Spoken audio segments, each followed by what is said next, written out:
Hey guys, I'm Rick and welcome to Small Project Central. Today I'm going to take a break from my shop improvements and I'm going to help a fellow photographer at church where she's opening her own photography studio and she needs some apple boxes. What are apple boxes? Stick around, you'll find out. Let's go!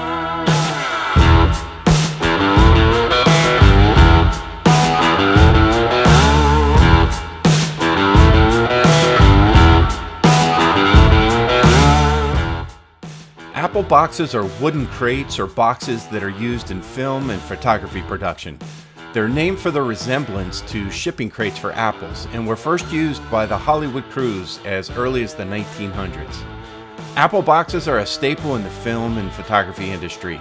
They're pretty versatile and could be used for many purposes, including raising an actor for a scene or subject for a photo, providing stability for cameras, lights, and tripods, and even providing a place to sit, rest, or even prop up furniture. Apple boxes come in 4 standard sizes. They're all 12 inches wide by 20 inches long, and a full apple box is 8 inches tall, where a half apple box is 4 inches, a quarter 2 inches, and then they've got a really small one, a pancake, which is just 1 inch.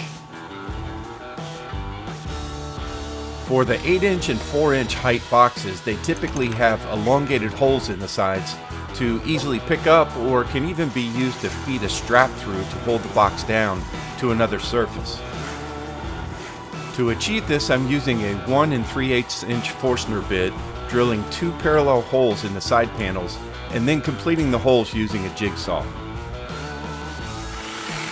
On my first cutout, I used the scrap board as a straight edge to guide the jigsaw. It was kind of a pain to set up since I don't have a viable workbench, so on the remaining sides I just cut them freehand. And if you've seen my video on the cordless drill charging station, you know I'm not a fan of the jigsaw, but I figured I could use all the practice I could get. So after cutting the remaining sides freehand, I felt a little more at ease with the jigsaw. Next, I set up one of my new Spindle sanders in the drill press and sanded flush to my reference lines. This really made quick work of the rough sanding. I then used a finer grit sandpaper and hand sanded the holes to get a nice smooth finish.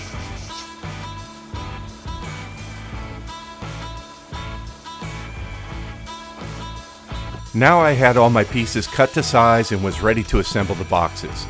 I used Titebond glue and 18 gauge brad nails for the assembly. I also want to note that I cut an extra piece to serve as a center support for the 8, 4, and 2-inch boxes. I added these as I used 1/2-inch plywood for the entire assembly and wanted to make sure there was plenty of support if someone was to stand on the boxes.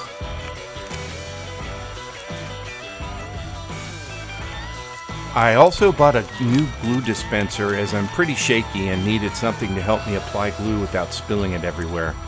I can definitely recommend this type of glue bottle for anyone else out there who suffers from essential tremors like I do.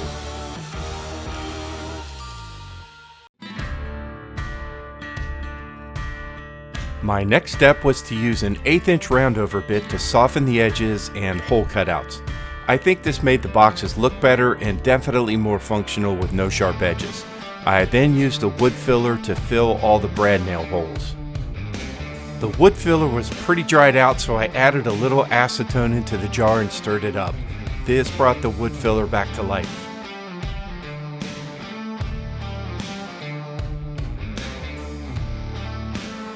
I let the wood filler dry for around 2 hours. Once it was totally dry, I used my random orbital sander with 180 grit sandpaper to sand off all the excess filler. The 180 grit sandpaper was pretty aggressive. I think 220 would have been better for this cleanup. I then used the sanding pad to put some final touches on the edges. The pad followed the contour of the edge nicely without sanding through the surface veneer. Okay, so I've got everything sanded up really nice. Everything's nice and smooth, so nobody's going to catch any splinters. I got a last minute change. One of the things that I want to do is, because like the pancake and the 2-inch that I didn't have any type of hole in there, I'm gonna route a chamfer in here and least give her something to be able to grab it from the center.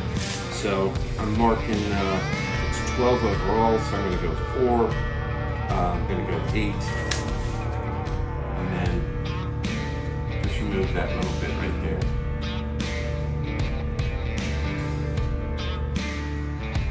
I went back and used a Sharpie to mark where I wanted to cut the chamfer. The pencil marks were not dark enough to see under the shadow of the router. I started with a short climb cut to hit my mark on the left side of the cut, and then pushed it through to the other side.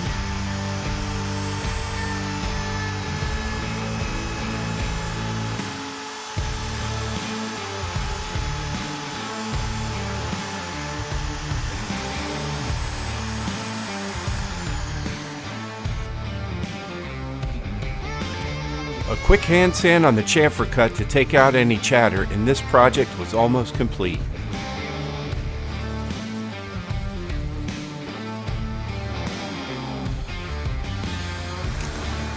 That is done.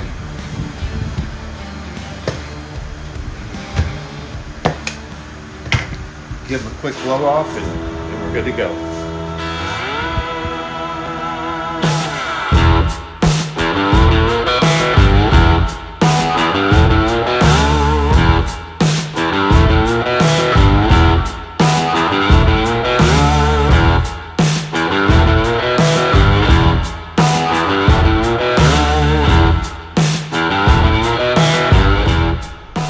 Well, that's it for this week, guys. I appreciate you tuning in. If you stuck with me this long, make sure you hit the like, subscribe, share, all that great stuff.